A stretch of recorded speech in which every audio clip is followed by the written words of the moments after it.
A bullet once hit the wall behind this bar. The bartender didn't flinch. And across the room, a young Frank Sinatra buying drinks he couldn't afford. New York has erased and rebuilt itself for centuries, but somehow, these bars survived. Through Prohibition, blackouts, gang wars, and Wall Street booms, they kept pouring. They're not just bars, they're time machines. And today, we're stepping inside 8 of the oldest bars in the city that never sleeps. You've probably walked past some of them without knowing. But every one of them holds secrets, ghosts, and stories that history books forgot. Let's have a drink with the past. Fraunces Tavern is not just one of New York's oldest bars, it's a cornerstone of American history.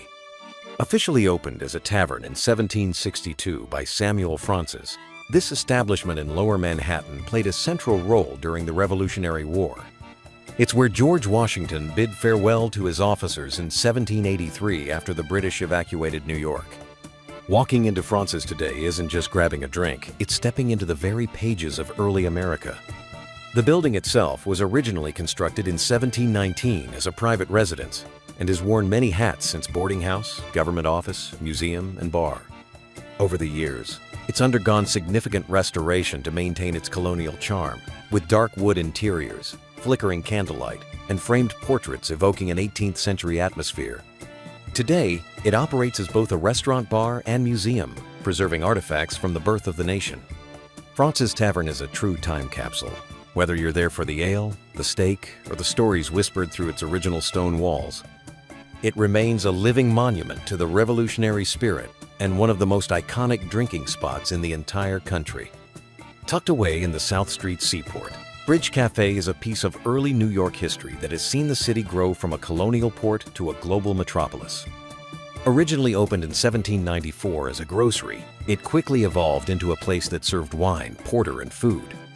Over the centuries, the building wore many hats: grocer, bottler, brothel, and finally, one of the city's most beloved historic bars. Though it's been closed since Hurricane Sandy in 2012, its story remains deeply tied to the gritty roots of Lower Manhattan. In the mid-1800s, the cafe's reputation took a notorious turn when it operated as a brothel under Henry Williams. Located on a rough stretch of the waterfront known for sailors and criminal activity, it was frequented by figures far removed from Wall Street financiers. Despite those shady chapters, its architectural charm stood the test of time, with its 1888 facade still visible. When it operated as a tavern, locals praised it for its old-school charm, dark wood, creaky floors, and that undeniable sense of stepping into the past. Though the Bridge Cafe hasn't reopened since the storm, there's still hope among nostalgic New Yorkers that this legendary spot will one day return. More than a bar, it represents a nearly vanished piece of 18th century New York, where cobblestone streets once echoed with the sounds of dock workers and smugglers, and where you could order a drink in the same place patrons did over 200 years ago. Nars Tavern, founded in 1829, is a Queens legend and arguably one of the oldest bars in all of New York City. Located in the Woodhaven neighborhood, it started out near the Union Course racetrack, one of the most famous horse racing tracks of the 19th century. Originally known as the Blue Pump Room, it served racing fans, gamblers, and hustlers long before it became a neighborhood mainstay. In the decades that followed, the tavern changed hands and names becoming the Old Abbey and later Nars Social Hall, when it was expanded with a ballroom, hotel rooms, and even a bowling alley. For years, it was the go-to watering hole for locals, serving everyone from working-class immigrants to politicians. It gained renewed fame in modern times as a filming location for Goodfellas, further solidifying its place in New York's cultural history. After a period of decline and closure in the early 2000s, Nars was brought back to life by new owners who recognized its immense legacy. Today, it's more than just a bar. It's a symbol of Queens pride and community resilience, known for its affordable pints, nostalgic decor, and the feeling that you're walking into a place that's seen almost 2 centuries of New York life. The Ear Inn, established around 1835, is one of Manhattan's oldest continuously operating bars and definitely among its quirkiest. Located in Hudson Square inside the historic James Brown House, built circa 1770, it was originally home to an African-American aide to George Washington. Eventually converted into a tavern, it became a favorite among sailors and longshoremen, drawn in by its proximity to the waterfront. What gives the Ear Inn its iconic name? In the 1970s, new owners painted over the rounded portions of the bar sign to avoid red tape with historic preservation laws turning bar into EAR. And just like that, an offbeat institution was born. During Prohibition, the bar functioned as a speakeasy, keeping the drinks flowing for locals who knew how to find the hidden entrance. The Ear Inn today is cozy, intimate, and packed with layers of character. The wood beams are original, the history is thick in the air, and you'll often hear jazz echoing softly from the corner. From its revolutionary war roots to modern-day pints and poetry readings, the Ear has remained a living artifact in a neighborhood that's changed 100 times around it. Tucked away in the East Village, McSorley's old ale house is a cathedral of grit, with sawdust on the floor and history oozing from every inch of its dark wooden walls. Founded in 1854 by Irish immigrant John McSorley, this bar proudly served only two kinds of ale, light or dark, for most of its existence. The vibe hasn't changed in over a century, and that's exactly what makes it magic. Once a men-only bar, McSorley's finally opened to women in 1970 after a legal battle, but it never surrendered its old-school charm. The walls are cluttered with vintage photos, newspaper clippings, wishbones from World War I soldiers, and even a chair once reserved for Abraham Lincoln, from poets like E.E. Cummings to presidents like Teddy Roosevelt, the place has been a magnet for personalities who love a strong pint and stronger conversation. There's a reason McSorley still draws crowds. It's raw, unapologetic, and utterly timeless. It's one of the few places where you can drink in the same booth where generations of rebels, writers, and rogues once sat, argued, laughed, and toasted life in the ever-changing chaos of New York. A gem in Gramercy Park, Pete's Tavern opened its doors in 1864, though the building itself dates back to 1829. Proudly claiming the title of the oldest continuously operating bar and restaurant in New York, Pete's is where literary legend O. Henry is said to have written The Gift of the Magi. It's a place where storytelling lives in the wood-paneled walls and candlelit tables. During Prohibition, Pete's remained open by disguising itself as a flower shop, and the front door still bears the marks of that secretive past. Tied closely to political powerhouses at nearby Tammany Hall, the bar was always buzzing with intrigue, backroom deals, and whispered conversations.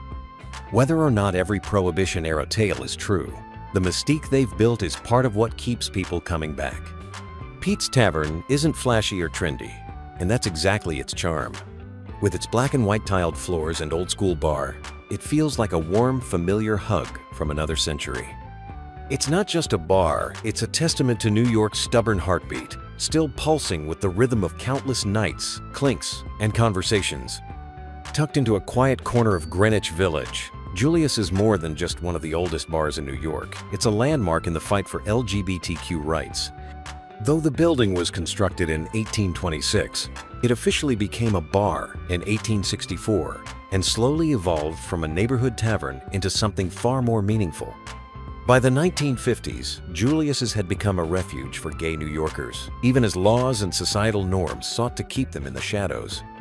The real turning point came on April 21, 1966, when members of the Mattachine Society staged a sip-in at Juliuss's. At a time when it was illegal to serve alcohol to known homosexuals, these brave activists declared they were gay and demanded to be served. The refusal and the legal battle that followed helped dismantle discriminatory laws and pave the way for legally operating gay bars. Today, Juliuss's proudly celebrates its role in that history. Beyond its activism, the bar has retained a vintage charm. With checkered floors, faded booths, and the scent of old wood and burgers, stepping into Juliuss's feels like flipping to a forgotten page in New York's story, one where resistance was poured in every pint, and the courage to simply exist changed history.